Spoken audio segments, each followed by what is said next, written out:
ಅಜ್ಜಿ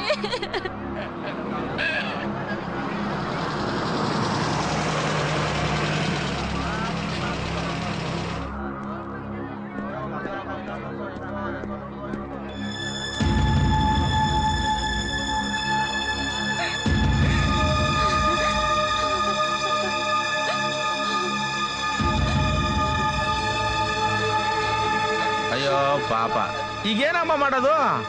ಸಂಬಂಧಿಕರು ಇಲ್ಲ ಅಂತೀಯ, ಗಂಡಸಾರು ಇಲ್ಲ ಅಂತೀಯ, ಹೆಂಗ್ ಮಾಡವ? ಇನ್ನು ಎಷ್ಟೊತ್ತಂತೂ ಎಣೆ ಇಟ್ಕೊಂಡ್ ಕೂತ್ಕೊಳ್ಳೋದು? ಏನಾದ್ರೂ ಒಂದು ತೀರ್ಮಾನ ಮಾಡಿ. ಗಂಡಸ್ರೇ ಇಲ್ಲ ಅಂದ್ಮೇಲೆ ಏನ್ ತೀರ್ಮಾನ ಮಾಡ್ತೀಯೋ? ಓದ್ಕೊಂಡು ಹೋಗೋರು ಇಲ್ದ್ರು ಪರವಾಗಿಲ್ಲ, ಗಾಡಿಲಿ ಹಾಕೊಂಡು ಹೋಗ್ಬೋದು. ಆದ್ರೆ ಎಣಕ್ಕೆ ಬೆಂಕಿ ಇಕ್ಕದ ಯಾರಪ್ಪ?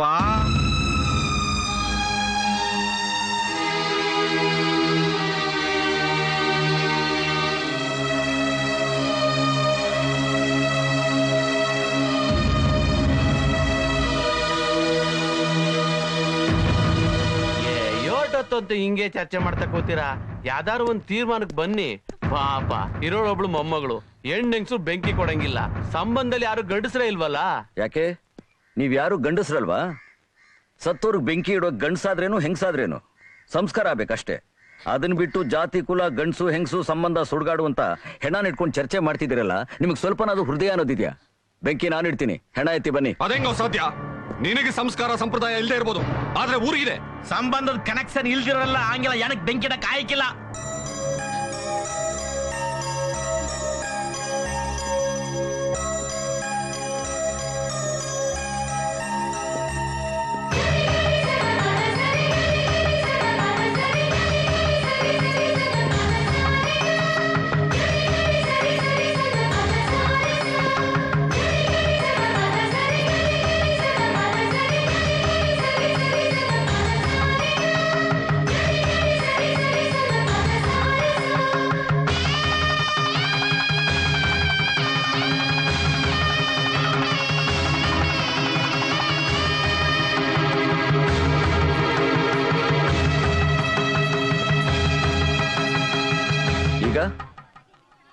ಈ ಹೆಣಗ್ ಬೆಂಕಿ ಇಡಬೇಡ ಅಂತ ಹೇಳೋದಕ್ಕೆ ನಿಮ್ಗೆ ಯಾರಿಗಾದ್ರೂ ಹಕ್ಕಿದ್ಯಾ? ಹೆಣಗ್ ಬೆಂಕಿ ಇಡೋದಕ್ಕೆ ಬೇಕಾಗಿರೋದು ಸಂಬಂಧ ಅಲ್ಲ, ಮನುಷ್ಯತ್ವ.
ಅದಕ್ಕೆ ಅಂದ್ರೆ ಎಷ್ಟೊಂದು ಆಸೆ ಇಟ್ಕೊಂಡಿದ್ವಿ, ಎಲ್ಲ ನುಚ್ಚುನೂರಾಗೋಯ್ತು. ಅಣ್ಣ ಹೀಗ್ ಮಾಡಬಾರ್ದಾಗಿತ್ತು. ಕೊನೆ ಪಕ್ಷ ನಮ್ಮನ್ನೊಂದು ಮಾತಾದ್ರೂ ಕೇಳಬಾರ್ದಾಗಿತ್ತ. ಸೀತೆನೋ ಸಾವಿತ್ರಿನೋ ನಮಗೆ ಅದಕ್ಕೆ ಬರ್ತಾಳೆ ಅಂತ ಎಷ್ಟು ಆಸೆ ಇಟ್ಕೊಂಡಿದ್ವಿ.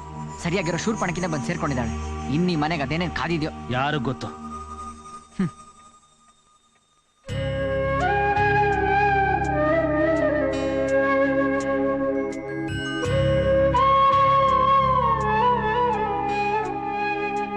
ನನಗ್ ತಾಳಿ ಕಟ್ಟಿ ನೀವ್ ತಪ್ಪು ಮಾಡ್ಬಿಟ್ರಿ. ಯಾಕೆ? ನಾನ್ ನಿಮ್ ಯೋಗ್ಯತೆಗೆ ತಕ್ಕ ಹೆಂಡತಿ ಅಲ್ಲ. ಆವೇಶದಲ್ಲಿ ನೀವು ದುಡುಕ್ಬಾರ್ದಾಗಿತ್ತು. ಆವೇಶದಲ್ಲೋ ಆತುರದಲ್ಲೋ ದುಡುಕಿ ನಾನು ಇದುವರೆಗೂ ಯಾವ ಕೆಲಸನೂ ಮಾಡಿಲ್ಲ. ಮೊದಲನೇ ಸಲ ನೀನು ನೋಡಿದಾಗ ನಿನ್ನ ಮುದ್ದಾದ ಮುಖ ನನಗೆ ಮೆಚ್ಚುಗೆ ಆಯ್ತು. ಒಂಟಿಯಾಗಿರೋದ್ರಿಂದ ನಿನ್ನ ತಂಟೆಗೆ ಯಾರೂ ಬರಬಾರ್ದು ಅಂತ ಬಡಬಡ ಅಂತ ನೀನು ಮಾತಾಡೋ ಸ್ಟೈಲ್ ನನಗಿಷ್ಟ ಆಯ್ತು. ಮಾತು ಹೊರಟಾಗಿದ್ರು ಮಾತಿನ ಹಿಂದಿರೋ ನಿನ್ನ ನಿಷ್ಕಳಂಕವಾದ ಮನಸ್ಸು ಅದು ನನಗಿಷ್ಟ ಆಯ್ತು. ನಾ ಸರಿಯಾಗಿ ಸೆಟ್ಲ್ ಆದ್ಮೇಲೆ ನನ್ನಿಷ್ಟ ನೀನು ಹೇಳಿ ನಿನ್ನಿಷ್ಟ ಏನು ಅಂತ ಕೇಳಬೇಕು ಅಂತ ಅನ್ಕೊಂಡಿದ್ದೆ. ಅಷ್ಟರಲ್ಲಿ ಆಕಸ್ಮಿಕವಾಗಿ ಈ ಘಟನೆ ನಡೆದೋಯ್ತು. ಆದರೂ ನಾನು ನಿನ್ನ ಇಷ್ಟಪಟ್ಟು ಮದುವೆ ಆದ್ನೆ ಹೊರತು ಯಾರ್ದೋ ಒತ್ತಡಕ್ಕಲ್ಲ. ನನ್ನ ತಮ್ಮಂದ್ರನ್ನ ಕೇಳಿದೆ, ನಾನು ಒಂದು ಸಣ್ಣ ನಿರ್ಧಾರನೂ ತಗೊಂಡೋನಲ್ಲ. ಅವ್ರನ್ನ ಕೇಳಿದೆ, ನಾ ಈ ಮದುವೆ ಮಾಡ್ಕೊಂಡಿದ್ರಿಂದ ಅವ್ರ ಮನಸ್ಸಿಗೆ ಬೇಜಾರಾಗೈತೆ ಅಂತ ನನಗೆ ಗೊತ್ತು. ನನ್ನ ತಮ್ಮಂದ್ರು ತುಂಬಾ ಒಳ್ಳೆಯವರು. ನಿನ್ನ ಒಳ್ಳೆತನನ ಖಂಡಿತ ಅವ್ರು ಒಪ್ಕೋತಾರೆ. ಆ ನಂಬಿಕೆ ನನಗಿದೆ.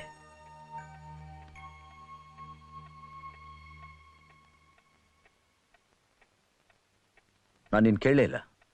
ಹೌದು, ನಾನು ನಿಂಗೆ ಇಷ್ಟನಾ? ಇಷ್ಟನಾ? I love you.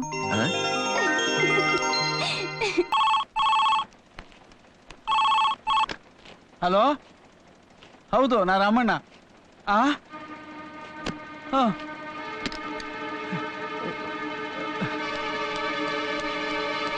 ವಿಷ್ಣು, ಇದು DYSP ಫೋನ್ ಮಾಡಿದ್ದು. ಏನ್ ವಿಷಯ? ಅದೇ ಅಣ್ಣ ಸೇಟ್ ತಮ್ಮ ಸತ್ತೋದ್ನಂತೆ.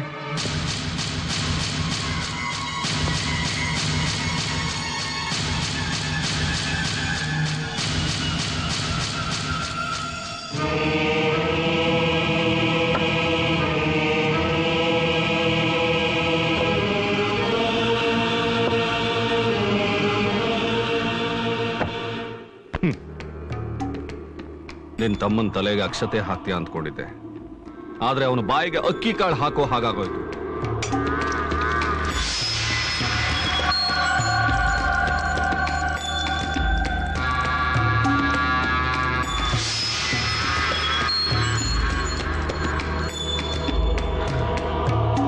ಚಾಕು ಹಾಕ್ದವನು ಆದಿ ಆದ್ರೂ ಅದಕ್ಕೆ ದುಡ್ಡು ಕೊಟ್ಟು ಕನೆಕ್ಷನ್ ಮಾಡಿದವನು ವಿಷ್ಣು ತಮ್ಮ.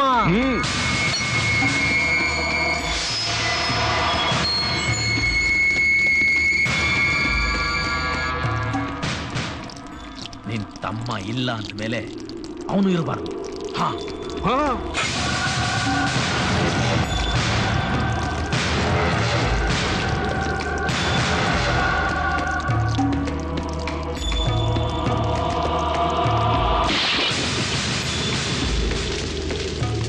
ನಿನ್ನ ತಮ್ಮನಿಗೆ ನೀನು ಬೆಂಕಿ ಇಡೋ ಹಾಗೆ ಆ ವಿಷ್ಣು ಅವನ ತಮ್ಮನಿಗೆ ಬೆಂಕಿ ಇಡೋದನ್ನ ನಾನು ನೋಡ್ಬೇಕು.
ನಾನು ಬೆಂಕಿ ಇಟ್ಟು ನೇರವಾಗಿ ಇಲ್ಲಿಗೆ ಬರ್ತಾ ಇದ್ದೀನಿ.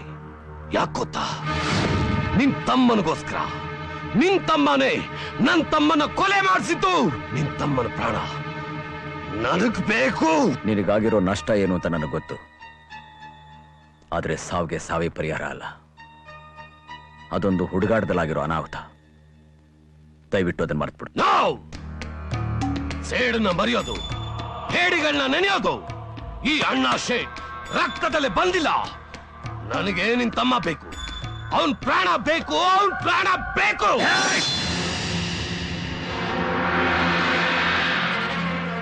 ನಾನ್ ಬದುಕಿರೋವರೆಗೂ ನನ್ನ ತಮ್ಮನ ಪ್ರಾಣ ಅಲ್ಲ, ಅವನದೊಂದು ಕೂದಲ ಅಲ್ಲಾಡ್ಸಕ್ಕೂ ಬಿಡೋದಿಲ್ಲ.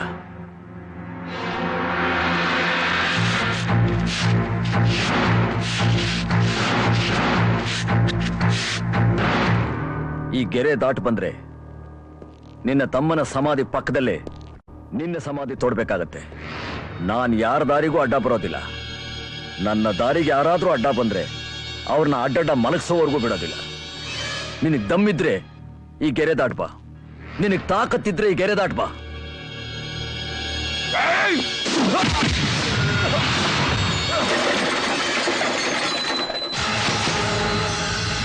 ಬೇಗ ಬನ್ನಿ, ಬೇಗ ಬೇಗ ಹತ್ತು ಸೌರವ್.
ನಿನ್ ತಲೆ ಕತ್ತರಿಸಿ ನಮ್ಮ ಮನೆ ಬಾಗಿಲಿಗೆ ನೇತು ಹಾಕಿದ್ರು ಇಲ್ಲಿ ಕೇಳೋದಕ್ಕೆ ಯಾರೂ ಬರೋದಿಲ್ಲ.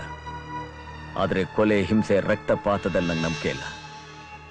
ಮನುಷ್ಯ ಮನುಷ್ಯನಾಗಿ ಬದುಕಬೇಕು ಅಂತ ಆಸೆ ಪಡೋ ನಾನು.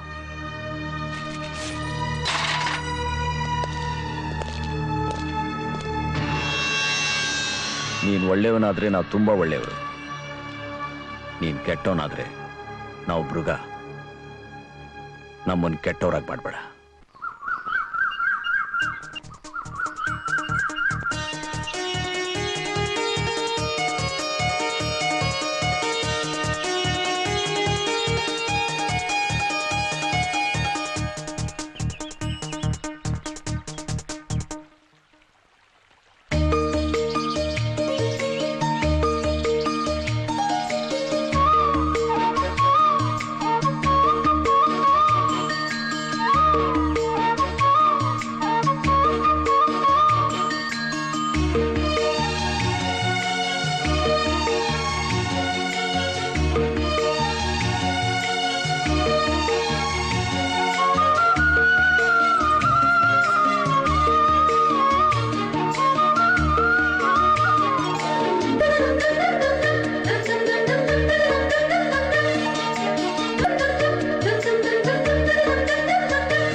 ಬೇಗ ಬನ್ರಪ್ಪ, ಊಟ ಮಾಡೋಣ. ಅಣ್ಣ ಊಟಕ್ಕೆ ಬರ್ತೀಯಾ? ನನ್ಗೂ ತುಂಬಾ ಹಸಿದೆ ಕಣೋ. ಗ್ರಾನೈಟ್ ಫ್ಯಾಕ್ಟರಿ ಲೋನ್ ವಿಷಯವಾಗಿ ಬ್ಯಾಂಕ್ ಹೋಗ್ಬೇಕಾಗಿತ್ತು. ಅದಕ್ಕೆ ನಿಮ್ಮನ್ನೆಲ್ಲ ಬಿಟ್ಟು ಊಟ ಮಾಡ್ಬಿಟ್ಟೆಪ್ಪ. I am sorry. ಬನ್ನಿ ಊಟ ಮಾಡಿ.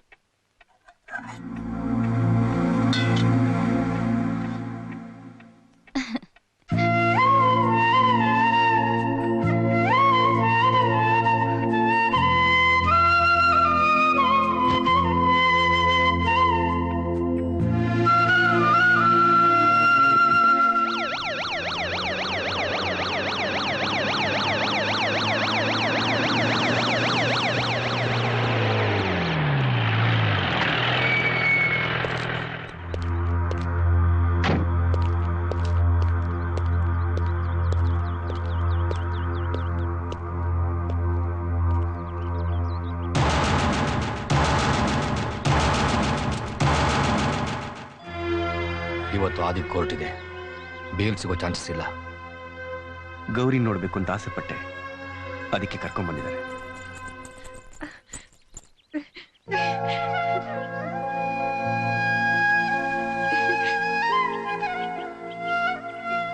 ಅಮ್ಮ ಗೌರಿ, ಬೇಡಮ್ಮ, ಅಳ್ಬೇಡಮ್ಮ, ಅಳ್ಬೇಡ. ಸರ್, ಸ್ವಲ್ಪ ಕೊಳ ಬಿಚ್ಚಕ್ಕೆ ಹೇಳ್ತೀರಾ?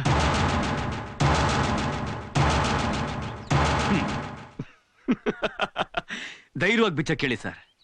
ಇವರಿರುವಾಗ ಈ ಆದಿ ತಪ್ಪಿಸ್ಕೊಳಕ್ಕಾಗಲ್ಲ.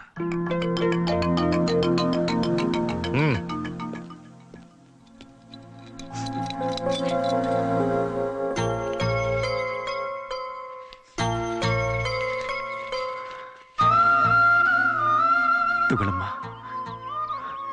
ಯಾಕಾಗ ನೋಡ್ತಿದ್ಯಾ? ನಾನಿದನ್ನ ರೌಡಿಸಮಲ್ಲಿ ಸಂಪಾದನೆ ಮಾಡಿ ತಂದಿಲ್ಲಮ್ಮ, ಕಷ್ಟಪಟ್ಟು ಸಂಪಾದನೆ ಮಾಡಿ ತಗೊಂಡ್ಬಂದಿದ್ದೀನಿ. ತಗೋ, ನಾನಿನ್ ಬರ್ತೀನಮ್ಮ.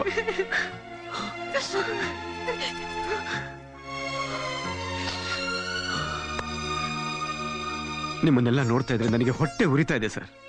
10 ವರ್ಷದ ಮುಂಚೆ ನೀವು ನಂಗೆ ಸಿಕ್ಬಿಟ್ಟಿದ್ರೆ ನಾನು ರೌಡಿ ಆಗ್ತಿರ್ಲಿಲ್ಲ ಸರ್. ಈ ಕೈಗಳಿಗೆ ರಕ್ತದ ಕಲೆ ಅಂಟ್ತಾ ಇರಲಿಲ್ಲ ಸರ್. ನಿಮ್ ಹಾಗಲ್ದೆ ಹೋಗಿದ್ರು ನಿಮ್ ತಮ್ಮಂದ್ರ ತರ ಒಳ್ಳೆಯವನಾಗಿ ಬದುಕ್ತಿದ್ದೆ. ಹೊಡೋಣ ಸರ್. ಸರ್, ಒಂದ್ ನಿಮಿಷ, ಒಂದ್ ವಿಷಯ ಹೇಳ್ಬೇಕು. ಆ ಅಣ್ಣ ಸೇಠ್ ತಮ್ಮನ್ನ ನಿಮ್ ತಮ್ಮನೆ ಕೊಲೆ ಮಾಡಿಸಿದ್ದು ಅಂತ ನಾನು ಯಾರತ್ರನೂ ಹೇಳಲ್ಲ, ಕೋರ್ಟ್ಗೂ ಹೇಳಲ್ಲ ಸರ್. ಆ ಪಾಪ ಎಲ್ಲ ನನ್ನ ಮೇಲೆ ಇರ್ಲಿ. ಈ ಪಾಪಿ ತಂಗಿಯಾಗಿ ಹುಟ್ಟಿದ್ರು ನಿಮ್ಮಂತ ಪುಣ್ಯಾತ್ಮರ ಮನೇಲಿ ಆಶ್ರಯ ಸಿಕ್ತಲ್ಲ, ನನಗಷ್ಟೇ ಸಾಕು. ನಾನು ಬರ್ತೀನಿ ಸರ್. ದೇವು, ಸೌರವ್, ಏನಣ್ಣ? ಈ ಮನೆಗೆ ಇನ್ನೊಂದು ಸೊಸೆ ತಂದ್ಕೋಬೇಕು ಅಂತ ನಿರ್ಧಾರ ಮಾಡಿದ್ದೀನಿ. ಏನ್ ಹೇಳ್ತೀರಾ? ಹೇ, ಸೂಪರ್ ಐಡಿಯಾ ಅಣ್ಣ. ನೀವೆಲ್ಲ ಬಿಗ್ ಬ್ರದರ್ಸ್ ಹೋನ್ನಿ, ನಾನ್ ರೆಡಿ. ಏನಂತ್ಯ? ನಾನ್ ಮಗನೇ, ಇಷ್ಟುದ್ದ ಇದೆಯಾ? ಈಗ್ಲೇ ನಿನಗೆ ಮದುವೆ ಮಾಡ್ಕೊಳ್ಳೋ ಆಸೆನಾ? ಮದುವೆ ಬೇಕಾ? ಹಂಗಲ್ಲ ಅಣ್ಣ, ಬೇಡ ಅನ್ನಕ್ ನಾನೇ ದೇವಣ್ಣನ. ನನ್ ವಿಚಾರಕ್ಕೆ ಬರ್ಬೇಡ. ನಾನು ಆ ಜನ್ಮ ಬ್ರಹ್ಮಚಾರಿ ಆಗ್ಬೇಕು ಅಂತ ಡಿಸೈಡ್ ಮಾಡ್ಬಿಟ್ಟಿದ್ದೀನಿ. ದಯವಿಟ್ಟು ನನ್ನ ಡಿಸ್ಟರ್ಬ್ ಮಾಡ್ಬೇಡಿ. ಆಯ್ತಪ್ಪ, ನಿನ್ನ ವ್ರತ ನಾವ್ಯಾಕೆ ಭಂಗ ಮಾಡೋಣ? ಇಲ್ಲಿ ಯಾರಿಗೂ ಬಲವಂತ ಇಲ್ಲ. ಜೀವ ದೈವೇಚ್ಛೆ, ಜೀವನ ಸ್ವಇಚ್ಛೆ.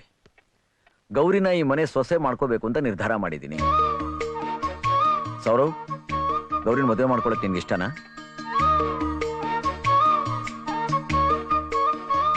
ನಿನ್ನಿಷ್ಟನೇ ನನ್ನಿಷ್ಟ ಅಣ್ಣ. ನಿನ್ನಿಷ್ಟ ಹೇಳ್ಬಿಟ್ಟೆ. ಗೌರಿ ಏನ್ ಹೇಳ್ತಾಳೋ ಕೇಳೋಣ. ಒಬ್ರನ್ನೊಬ್ರು ಇಷ್ಟಪಟ್ರೆ ತಾನೇ ಜೀವನ ಚೆನ್ನಾಗಿರುತ್ತೆ. ಏನಮ್ಮ, ನೀನೇನ್ ಹೇಳ್ತೀಯ?